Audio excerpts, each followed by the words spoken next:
Hello everyone, this is Angela with Creatively Done. Today I'm going to do a split cup on a tilted canvas. I'm starting out with some green in the bottom and I'm going to add silver to the center.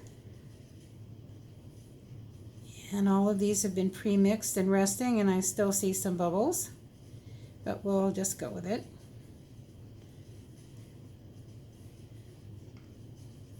And I don't know if I said this is Angela with Creatively Done. I think I did. I'm using 2 blue, and I got to put that on one side. It is a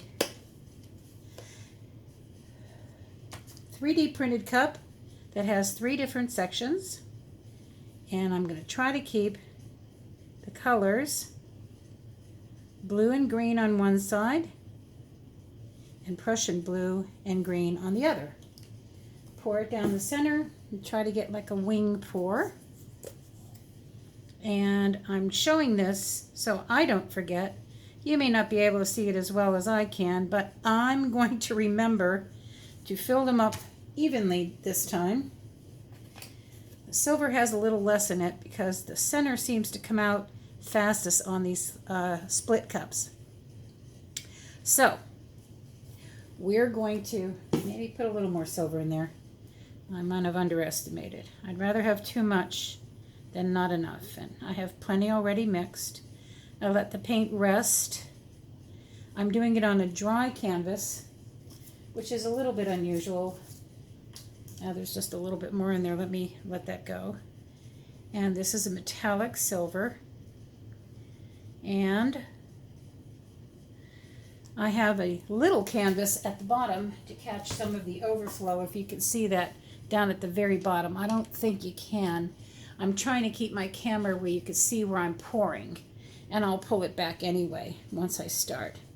Now, even though I've been mixing paints and everything today, and this is a cup that has 3 different sections, like I said, you can see it. What I'm going to do is start at the top, and here comes the silver.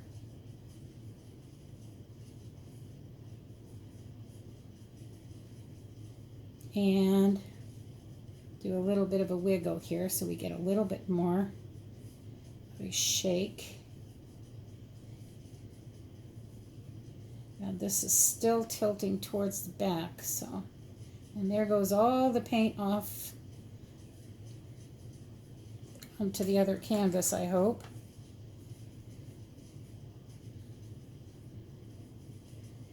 And not watching what I'm doing here, I'm going to stop, and I'm going to stop the flow,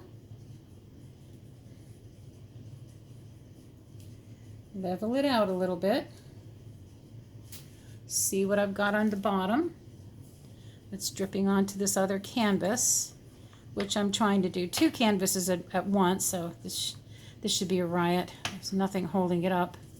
But I'm going to take this back, and I'm going to tilt it back towards the top. Oh, it went all in the everywhere else except where I wanted it to go. So I guess the paints are just a little too loose. And I lost some of the blue up here. But if you see down below there, see all the blue there? That's where the blue is. Okay. I'm going to hold this steady. Pull it over and see what I can get. Pull it back towards the center. And I guess it's a consistency thing for me because it seems to have the same problem no matter what I do. The one paint must be heavier than the other. And me trying to explain this is like me trying to explain quantum theory, but I understand enough of it to do it, but not enough to give a lesson on it. So I'm trying to watch. I don't want this to run off the edge necessarily, but I can. And I'm going to lose most of the blue if I'm not careful. So let me stop right about there and come back. Now, I thought the blue was going to be overwhelming, and you can see that it isn't. So doing this on a dry canvas means one of two things, and let me get the other cups out of the way so I don't pour paint in them. I am either going to let the paint run off on all four sides, or I'm going to have an odd looking canvas. So I guess I'm going to run it off both sides and pull it back, run it off the ends and off the side, and I'm going to have it all over Sam Hill here. But I'm trying to get it off in both directions first. I really like the blue and the green and the silver. I didn't want to put white on the canvas, and I probably should have put blue on the canvas, and I still can. But I'm trying to tilt it enough. So whoops, there it goes off the one side.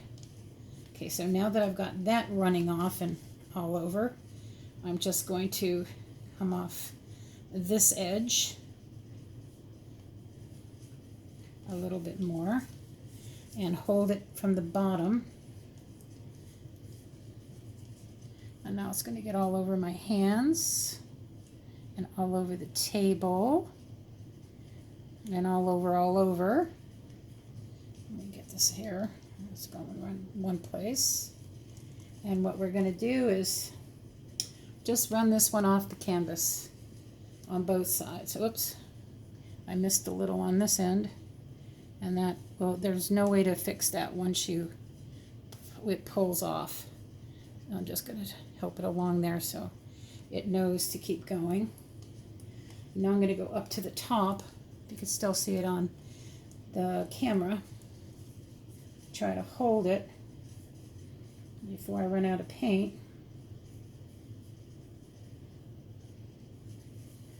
I'll go up this way. These aren't turning out the way I intended, and everyone else makes these wing pours look so darn easy, and they're not. So I'm going to set this down, and it should be level, and I'm going to see what I can get out of the cup to help along the top here.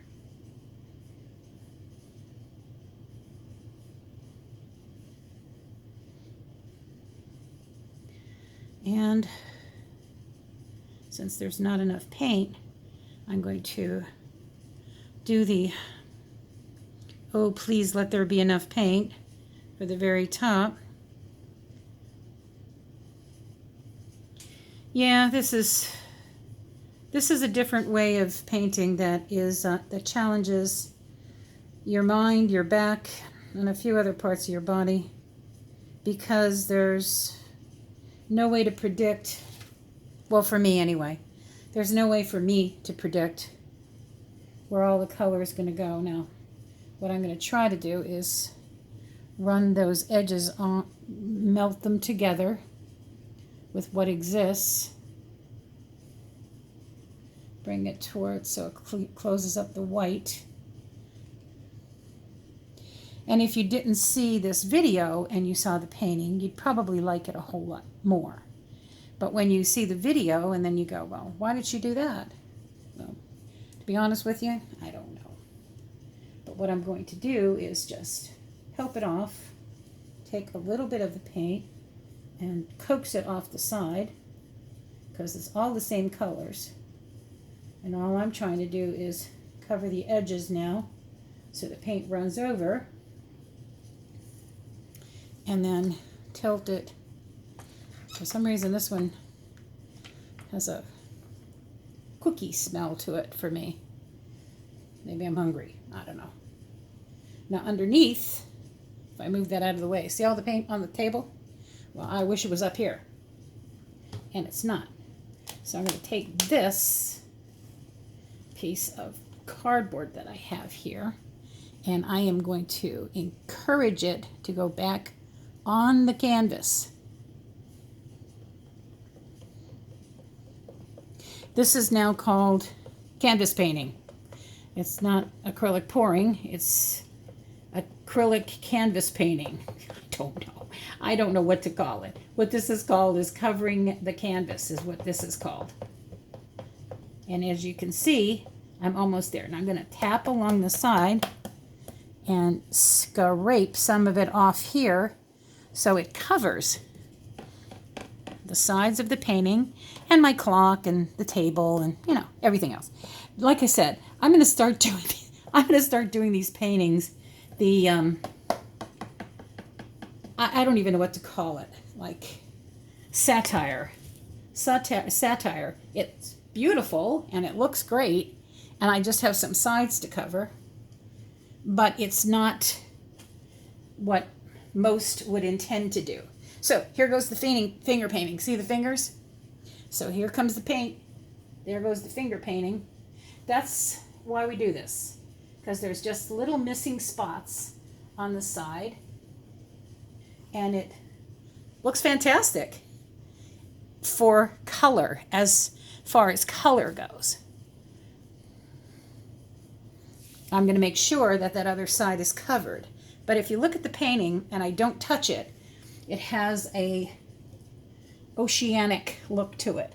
Now, before I drop the painting, that wouldn't be fun. And I only got a couple spots missing over here. And now I have a good-looking painting, but not what I intended. Stopping it from pulling it off on the back, all over my hands. One little spot that I missed. Here's another little spot, if you can see that on camera. And it looks like you can, so that's good. And a couple little spots here. Since I have the paint on my hands, I'm using my fingers as the brush. And I'm going to sit for 1 second because I'm an old person who's glad that she's getting older, not complaining about it.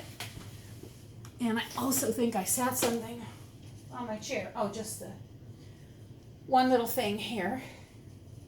So I can't really sit down. You rinse my hands off and take a look at the other side, from the other side, and I see just a couple spots that I need to get some paint on. So that's what I'm doing. Of course, I have these cups in the way now, so that's not good. I'm going to move this slightly so I can get to the painting and cover the white spots. If you can see that on camera, it's just to make the painting complete. My clock is now painted. Well, it was orange from one of the last ones that I did, and now it's blue. So that looks gorgeous to me, but I love the colors, so that's what it is. Abstract painting is nothing more than putting colors the way you want them on a canvas. Abstract means there is no form or function to it. Or no functional form, is that the right way to say it? There's no functional form, but there is color in composition. And that's exactly what I've done. So, now that I have all that pretty color on the table, let me get these cups out of the way. And like I said, there's different kinds of cups that we'll have that are 2-part, 4-part, and 3-part with a different kind of lip on the end. And we're going to be offering those for sale. Ken does the 3D printing and I do the field testing, but here's what I'm going to do with my cabochons that I have stuck on with some, what is it called? Fun Tack. And I'm going to put that down for a second. Let me get the rest of this paint out first before I do those. Whoops, fingers are dirty again. And that's why we have paper towels. Okay, so while my fingers are sort of clean, I'm going to move the painting out of the way, just up a little bit further. There we go. So it's not right where I need to be. And now this excess paint I'm going to use to Well, I created a little painting over here, so let's see what we got going on over here. And then the rest of it, I'm going to dip those cabochons in. Now let's see, this one had white paint on it, so we're getting like 2, and there's not a lot of green on this one. So let me get these caps out of the way so I have somewhere to set it, because I can't set it down on the flat or I'll never get it up again. And then the colors that run off,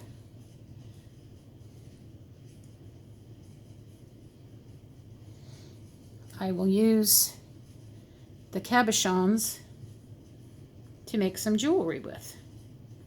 Now, once again, my hands are all messy, and I'm holding the canvas by its edge, and I really shouldn't be doing that. So let me do that. Move it back down to this end. This just looks like a fine mess here, and I'm trying to not do that. Let me see if I can get a palette, get a little bit of paint back on here. Yep, it's called acrylic pouring, because you pour it whatever way you can get it, you pour it. This one had white on underneath. See how it's coming through? And making it a little more, I don't know what you want to call it on this end. I don't like that. And I like it even less that I did that. So let me try to do this like it's water with the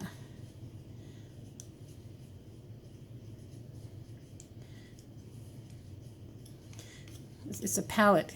It'll be a palette kissed painted. And now I'm getting it all over my hands again. And I have nowhere for that to go. So let me move this out of the way and put these 4 little caps over here and set it down. Once I run my finger along the bottom so it doesn't keep pulling paint off. And on these canvas panels, they tend to warp if they get super wet. So I encourage you to wipe off the bottom, keep it as level as you can. Yep, the back's going to have all kinds of paint on it, but that's okay. And I'm just really coloring this canvas instead of just letting the paint go to waste. So I'm going to set this here, and that one's basically done. I'll run my fingers under it again. And this is Angela with Creatively Done. So don't be afraid to try this. That's just the shadow from the light. So you can see that there's not a white spot. That's just the shadow from the light itself. And you'll see a painting of it. But go out, get something creatively done. You can do it.